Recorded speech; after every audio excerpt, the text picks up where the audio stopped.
بسم اللہ الرحمن الرحیم۔ السلام علیکم ورحمۃ اللہ وبرکاتہ۔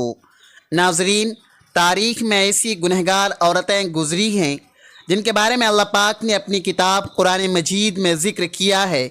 یہ عورتیں نہ صرف انسانوں کی گمراہی کا باعث بنی بلکہ بعض تو اللہ کے پیارے انبیاء کرام کو بھی قتل کرانے میں پیش رہیں۔ نمبر 1، حضرت لوط علیہ السلام کی بیوی۔ اردن اور اسرائیلی سرحدوں پر جہاں آج ڈیڈ سی نمکین پانی کی جھیل موجود ہے، نمک سے بھری اس جھیل میں آج زندگی کا کوئی نام و نشان نہیں، تاہم آج اس سے ہزاروں سال پہلے یہ انتہائی زرخیز علاقہ تھا جہاں سدوم اور عمورہ نامی شہر آباد تھے۔ یہ وہ قوم تھی جس پر اللہ نے حضرت لوط علیہ السلام کو نبی بنا کر بھیجا۔ اس قوم کا گناہ بہت بڑا تھا، ایسا گناہ اس سے پہلے کسی قوم نے نہ کیا تھا۔ اس قوم کے مرد مردوں کے ساتھ اور عورتیں عورتوں کے ساتھ بدکاری کرتی تھی۔ حضرت لوط علیہ السلام کی بیوی جس کا نام وائلہ تھا، وہ بظاہر تو حضرت لوط علیہ السلام کی بیوی تھی، لیکن وہ اندر سے کافروں کے ساتھ ملی ہوئی تھی۔ وہ اپنی قوم کا ساتھ دیتی تھی۔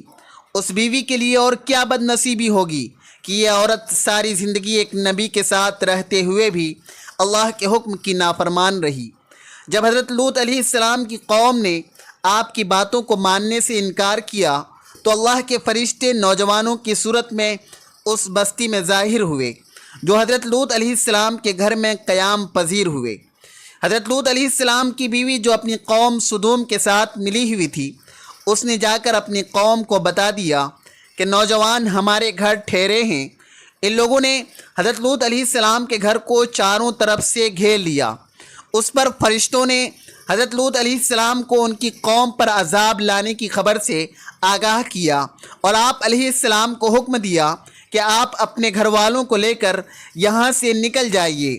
حضرت لوط علیہ السلام کی قوم پر اللہ تبارک و تعالیٰ کا عذاب ان کے بدعمالیوں، خاص طور پر ہم جنس پرستی اور دیگر گناہوں کی وجہ سے نازل ہوا۔ قرآن مجید میں اس قوم کو قوم لوط کہا گیا ہے اور ان کا شہر سدوم مشہور ہے۔ اللہ تبارک و تعالیٰ نے حضرت لوط علیہ السلام کو ان کی ہدایت کے لیے بھیجا، مگر وہ لوگ باز نہ آئے، بلکہ الٹا حضرت لوط علیہ السلام کا مذاق اڑاتے اور ان پر ظلم کرتے۔ جب ان کی سرکشی حد سے بڑھ گئی تو اللہ تبارک و تعالیٰ نے ان پر سخت عذاب نازل کیا۔ عذاب کی تفصیل کچھ یوں ہے۔ فرشتے حضرت لوط علیہ السلام کے پاس مہمان بن کر آئے۔ جب قوم کے بدکردار لوگوں کو ان کا علم ہوا تو وہ ان مہمانوں کے ساتھ بھی بدفعلی کا ارادہ کرنے لگے۔ اللہ تبارک و تعالیٰ نے حضرت لوط علیہ السلام اور ان کے اہل ایمان کو حکم دیا کہ وہ رات کے وقت شہر سے نکل جائیں۔ پھر صبح کے وقت عذاب نازل ہوا، زمین کو الٹ دیا گیا، ان کا پورا شہر الٹ دیا گیا، ان پر آسمان سے کنکر برسائے گئے، پکی ہوئی مٹی کے پتھر، زوردار چیخ آئی جس سے ان کی روحیں نکل گئی۔ یہ سب کچھ قرآن مجید کی مختلف آیات میں ذکر ہوا ہے۔ حضرت لوط علیہ السلام ابھی راستے میں ہی تھے کہ ان لوگوں پر اللہ تبارک و تعالیٰ کی طرف سے پتھروں کی بارش ہونا شروع ہو گئی۔ آپ علیہ السلام کی بیوی جو اپنی قوم کا ساتھ دیتی تھی، وہ بھی اپنی قوم کے ساتھ ہی پتھروں کی بارش میں ماری گئی۔ سدوم کے پہاڑوں میں آج بھی وائلہ کی آبادی موجود ہے۔ حضرت لوط علیہ السلام کی بیوی کا تذکرہ قرآن پاک کے علاوہ بائبل میں بھی موجود ہے۔ نمبر 2، حضرت نوح علیہ السلام کی بیوی۔ قوم نوح شرک جیسے گناہ میں مبتلا تھی۔ اس قوم کے لوگوں نے اپنے سرداروں اور نیک لوگوں کے بت بنا لیے، ان کی عبادت اور پوجا شروع کر دی۔ اللہ تبارک و تعالیٰ نے حضرت نوح علیہ السلام کو اس قوم پر مبعوث فرمایا۔ یہ قوم اتنی ظالم و نافرمان تھی کہ وہ اپنے نبی حضرت نوح علیہ السلام کے گھر میں داخل ہو کر آپ علیہ السلام پر ظلم کرتے، آپ کو بے یار و مددگار چھوڑ جاتے۔ حضرت نوح علیہ السلام کو مجلسوں سے نکال دیا جاتا اور آپ کی بیوی بھی ان کافروں سے ملی ہوئی تھی۔ مفسرین حضرات نوح علیہ السلام کی بیوی کا نام واہلہ یا واگلہ بیان کرتے ہیں۔ یہ عورت کافر ہی نہیں بلکہ اس کا رہن سہن بھی کافروں جیسا تھا۔ حضرت نوح علیہ السلام کی بیوی کافروں میں شریک ہو کر آپ علیہ السلام کو دیوانہ اور مجنون قرار دی تھی۔ یہ عورت بتوں کی بڑی تعریف کرتی تھی۔ جب کوئی بندہ بتوں کو چھوڑ کر ایک خدا کی طرف مائل ہوتا تو یہ عورت اپنی قوم پہ جا کر اس آدمی کا نام بتا دیتی، جس سے قوم نوح کے لوگ اس بندے کو مارتے اور پیٹتے۔ اس طرح سے وہ بندہ بھی ڈر اور خوف کے مارے بتوں کی پوجا کرنے پر دوبارہ آمادہ ہو جاتا۔ واہلہ نامی اس عورت نے حضرت نوح علیہ السلام کے ایک بیٹے یام کو بھی کفر میں مبتلا کر رکھا تھا، لہذا آپ کا یہ بیٹا بھی ماں کی طرح کافروں سے مل کر آپ علیہ السلام کی مخالفت کرتا تھا۔ اللہ تبارک و تعالیٰ نے اس عورت کی بدبختی قرآن پاک میں بیان کی ہے اور اس کی تفسیر احوال بائبل میں بھی درج ہیں۔ جب اللہ پاک نے حضرت نوح علیہ السلام کی قوم پر سیلاب کا عذاب نازل کیا تو آپ علیہ السلام کی بیوی اور نافرمان بیٹا یام بھی اپنی قوم کے ساتھ برباد ہو گئے۔ نمبر 3، دلائلہ وہ عورت ہے جس کا نام کئی صدیوں سے بے وفائی اور دغابازی میں بہت مشہور رہا ہے۔ دلائلہ کا ذکر قرآن پاک اور بائبل میں پڑھنے کو ملتا ہے۔ واقعہ کچھ یوں ہے کہ حضرت موسیٰ علیہ السلام کی وفات کے بعد بنی اسرائیل کی قوم عمالقہ محکوم بن چکی تھی، تو اللہ پاک نے اس قوم میں بہت ہی طاقتور لڑکے کو پیدا کیا جس کا نام سیمسن تھا۔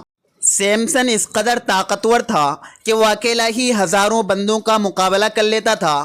قوم بنی اسرائیل نے اس بندے کی صلاحیتوں اور بہادری دیکھتے ہوئے سیمسن کو اپنے قاضی کے عہدے پر فائز کر دیا اور سیمسن کی طاقت کے ذریعے قوم عمالقہ پر فتح حاصل کرنے کی کوشش میں لگ گئے۔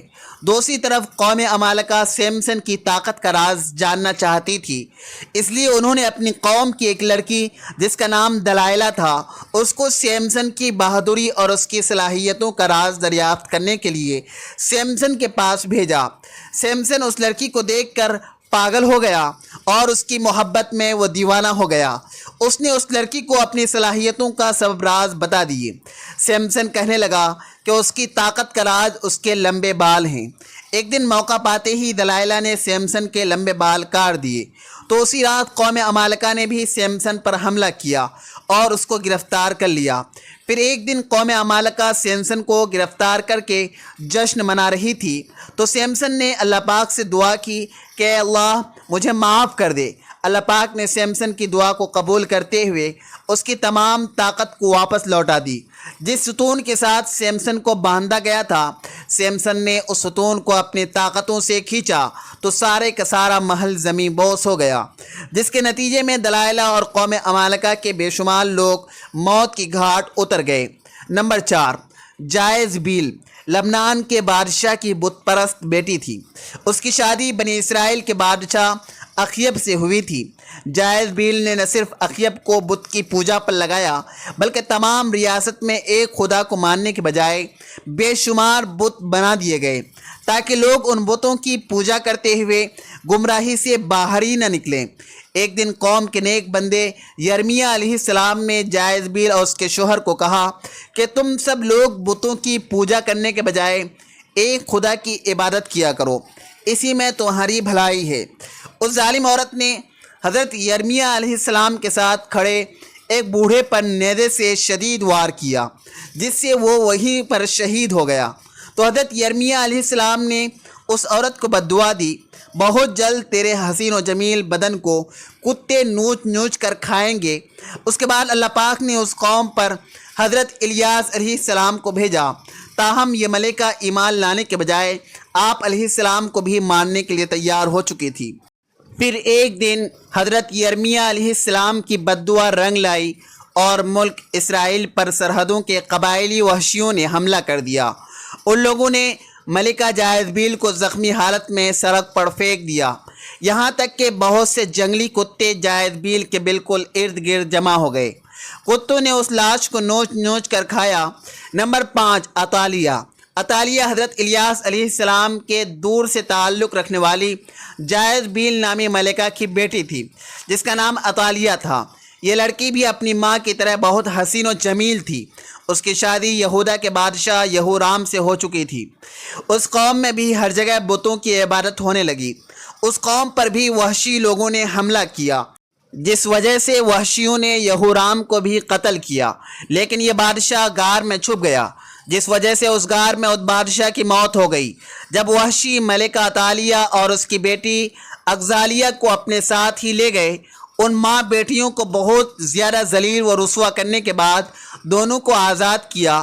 اس کے بعد اطالیہ نے بتوں کی عبادت سے پوجا کر کے حضرت موسیٰ علیہ السلام کے مذہب پر ایمان لے آئی، لیکن اس تبدیلی کو سال بھی نہ گزرا تھا کہ اطالیہ پھر کفرانہ کاموں کی طرف لوٹ گئی۔ اس کی بیٹی کے قتل کے بعد ملکہ اطالیہ کو ہی سلطنت یہودا کا تاج پہنا دیا گیا۔ اس نے اپنی دولت کے نشے میں آ کر اپنے پوتوں کو قتل کروایا، پھر اپنی رعایا پر بھی ظلم و ستم کرنے لگے۔ تاہم اس کا ایک پوتا جو اس سے جان بچانے میں کامیاب ہو گیا تھا، یہودا کے لوگوں نے اسے اپنا بادشاہ بنا لیا۔ ملکہ اطالیہ اپنے محل کے باہر اپنی ہی قوم کے ہاتھ بہت ہی ذلیل و رسوا ہو کر مر گئی۔ اطالیہ کا ذکر بھی بائبل میں تفصیل کے ساتھ موجود ہے۔ Number 6، Herodias. ناظرین گرامی، ہیروڈیاز کو اگر تحریک انسانی کی سب سے گنہگار عورت کہا جائے تو غلط نہ ہوگا، کیونکہ یہ عورت حضرت یحییٰ علیہ السلام کے قتل کی ذمہ دار ہے۔ یہ حضرت عیسیٰ علیہ السلام کی پیدائش سے چند برس پہلے کی بات ہے کہ ہیروڈیاز ایک غریب اور حسین و جمیل لڑکی تھی، فلسطین کے خاندان کی بہو بن گئی۔ ابتدا میں اس کی شادی شہنشاہ کے دوسرے بیٹے ہیروڈ سے ہو گئی اور اسی ہیروڈیاز کے گھر ایک لڑکی پیدا ہوئی۔ تاہم جو وراثت کی تقسیم کے بعد ہیروڈیاز نے دیکھا کہ سب سے زیادہ طاقتور تو فلپ کے بھائی اینٹی پاس کے پاس ہے، تو اس نے بھی اپنے شوہر کو چھوڑ کر اینٹی پاس سے شادی کر لی۔ انہی دنوں اللہ کے پیارے نبی حضرت یحییٰ علیہ السلام، جنہیں اہل کتاب یوحنا کے نام سے پکارتے ہیں، وہ لوگوں کو درس و تدریس دینے لگے۔